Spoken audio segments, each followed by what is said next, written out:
मुंबई के Dadar railway station पे एक ऐसा खौफनाक साया है जो लोगों का इंतजार करता है। हालांकि ये कहानी मैं आप लोगों को सुनाना नहीं चाह रहा था, लेकिन जिनके साथ ये इंसिडेंट हुआ है उन्होंने मुझे खास कहा है कि आप अपने चैनल पर इस कहानी को जरूर सुनाना, ताकि जो लोग दादर रेलवे स्टेशन से ट्रेन पकड़ते या जो लोग अकेले ट्रेन पे ट्रैवल करते हैं उनको ये कहानी सुननी चाहिए, क्योंकि हो सकता है कि वो टकला शैतानी साया आप लोगों को भी नजर आ सकता है।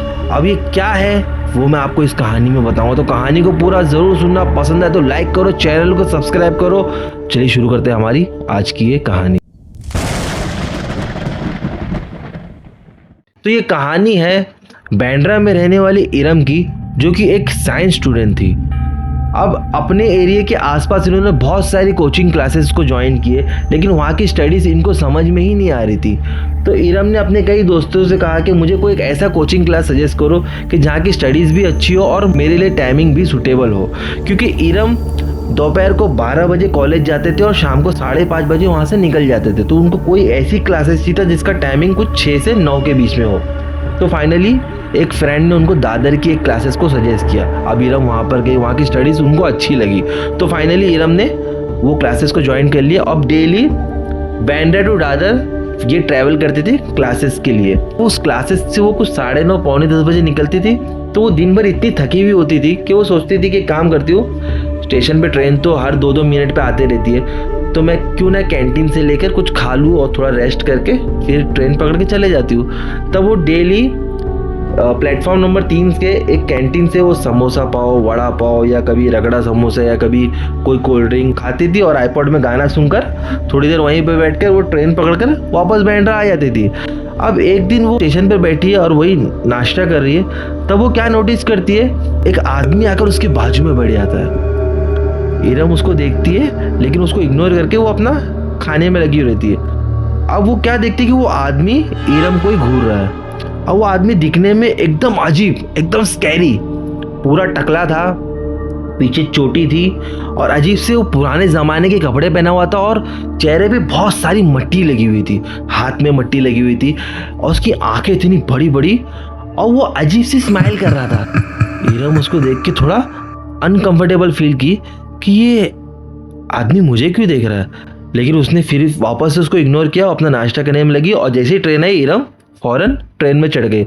अब उसने एक बार पीछे मुड़ के देखा तो वो आदमी उसको देखकर अजीब सा हंस रहा था। अब अगले दिन वही रात को इरम स्टेशन पे बैठी है और कुछ नाश्ता कर रही है, तब वो देखती कि वो आदमी फिर से आके उसके बाजू में बैठ जाता है और वो फिर उसको अजीब तरीके से देख रहा है। इस बार इरम पूरा डरने लगी और वो आसपास देख रही है, लेकिन कोई भी इरम को नहीं देख रहा। मतलब जो लोग स्टेशन पे थे वो कोई इरम को देख नहीं रहा, लेकिन अब इरम को थोड़ा पसीना पसीना हो रहा है और वो बहुत ज़्यादा डर गई और वो डर के मारे फौरन खड़ी हो गई। जैसी ट्रेन आई वो चढ़ गई।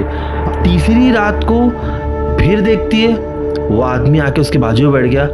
अब इरम ने हिम्मत करके जोर से चिल्लाया कि तुम मुझे इतना अजीब तरीके से क्यों देख रहे हो और तुम हो कौन, यहाँ पर किसे आके बैठे, ये लेडीज लोग का कंपार्टमेंट आता है यहाँ पर। वो आदमी सिर्फ इसको देख रहा है और वो अजीब तरीके से हंस रहा है। अब इरम घर पर जाके बोलती है अपने भाई को कि भाई 3 दिन से एक अजीब सा दिखने वाला आदमी जो कि टकला है, बहुत ही शैतानी की शक्ल है, वो घूरता है, वो अजीब सा हंसता है और मेरे बाजू में आके बैठ जाता है। तो उसका भाई बहुत गुस्से में आ गया कि कौन है वो, मुझे बता, मैं देखता हूँ कौन है।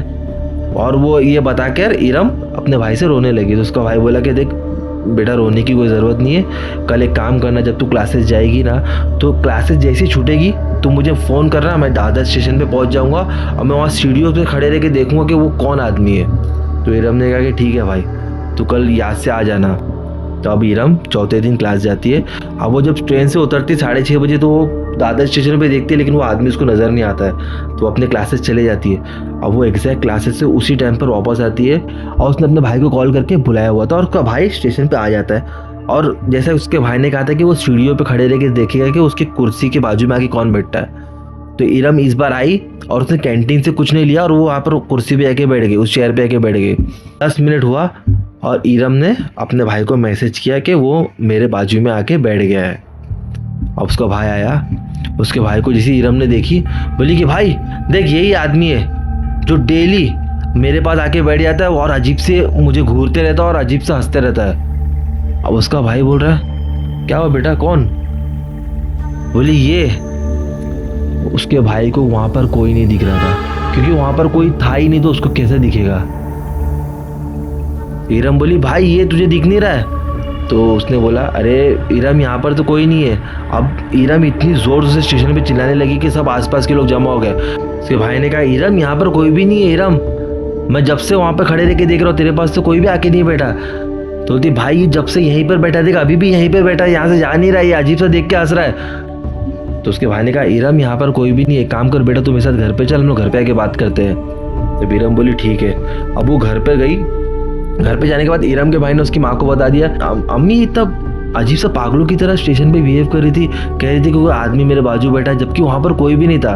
तो इरम ने कहा कि नहीं अम्मी, वो मुझे पिछले 4 दिनों से वो मेरे बाजू में आके बैठा, वो अजीब सा हंसता, वो पता नहीं कौन है जो मेरे पीछे लगा हुआ है। तो उसकी माँ ने कहा कि बेटा ऐसा कुछ भी नहीं है, तू थकान की वजह से सारी चीज़ें फील करती होगी, ये सब कुछ नहीं है। जब तेरा भाई देखा, तेरा भाई बोल रहा है जहाँ पे कोई नहीं था, तो कोई नहीं होगा बेटा, वो सब चीज़ें मत ध्यान दे, तो अपनी पढ़ाई पे ध्यान दे, तुझे आगे चल के डॉक्टर बनना है ना।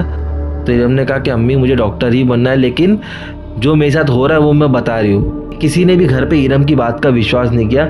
अब इरम ने डिसाइड किया कि एक काम करती हूँ, मैं वो कोचिंग क्लासेस जाती हूँ नहीं। अगर मैं कोचिंग क्लासेस जाऊँगी नहीं तो वो आदमी का मेरा सामना नहीं होगा, तो ये सारी चीज़ें यहीं पर ख़त्म हो जाएगी। इरम कोचिंग क्लास जाना छोड़ दिए, अब वो कॉलेज जा रही है। अब इरम क्या नोटिस करती कि वही आदमी जो कि टकला था, जो इसकी बड़ी बड़ी आंखें, जो अजीब सा हंसता था, जिसने पुराने कपड़े पहने हुए थे, इसके पूरे चेहरे पे आंख पे पूरी मिट्टी मिट्टी थी, वो उसको कॉलेज की कैंटीन में नजर आया। मुझे देख के एकदम हैरान हो गई, ये यहाँ पर कैसे आ गया। तुरंत वो वहां से भागी और वॉशरूम में चले गए। अब वो जैसे वॉशरूम का दरवाजा खोली, देखी तो वही आदमी अंदर बैठा हुआ है। उतनी जोर से चिल्लाई कि सारे बच्चे वॉशरूम में आ गए। बोले, क्या हुआ इरम, क्या हुआ? बोले कि ये आदमी यहाँ पर बैठा है, ये आदमी। तो सब लोग ने कहा कि कौन आदमी, कहाँ है आदमी, किधर है? तो इरम ने कहा कि तुम्हारे सामने तो बैठा हुआ है। वो आदमी, या वो कह सकते हैं शैतान, किसी को भी नजर नहीं आ रहा था, वो सिर्फ इरम को नजर आता है। इरम की हालत एकदम खराब, इरम को बुखार आ गया।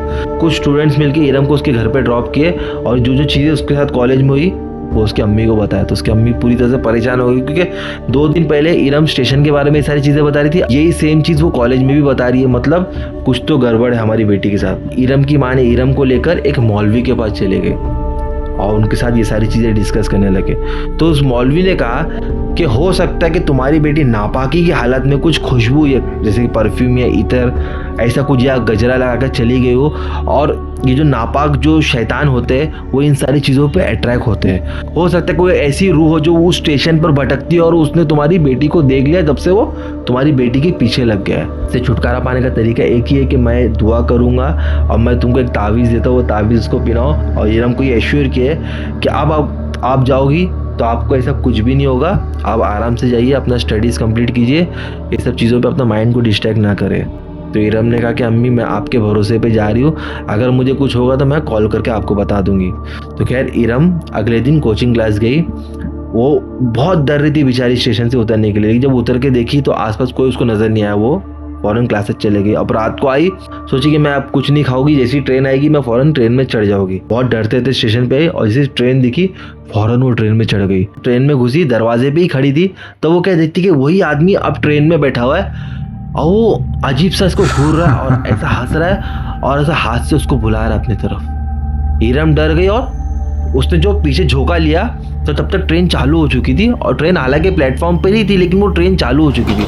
तो ट्रेन और प्लेटफॉर्म के बीच में जो जगह होती है वहाँ पर इरम का एक पैर चला गया। खुद को बचा ही रही थी तब उसका दूसरा भी पैर चला गया। जोर से इरम चिल्लाने लगी, और मानो इरम को उस वक्त ऐसा लग रहा था कि कोई उसके टांग खींच रहा है अंदर से, मतलब पटरियों में से। वो बहुत चिल्ला रही, तब किसी ने ट्रेन की चैन खींचा। जब तक ट्रेन रुकती है इरम के दोनों पैर बुरी तरह से जख्मी हो चुके थे। जब उसको हॉस्पिटल लेके गए तो कोई और रास्ता नहीं था, बल्कि उनके दोनों पैर काटने पड़े। तब इरम ने,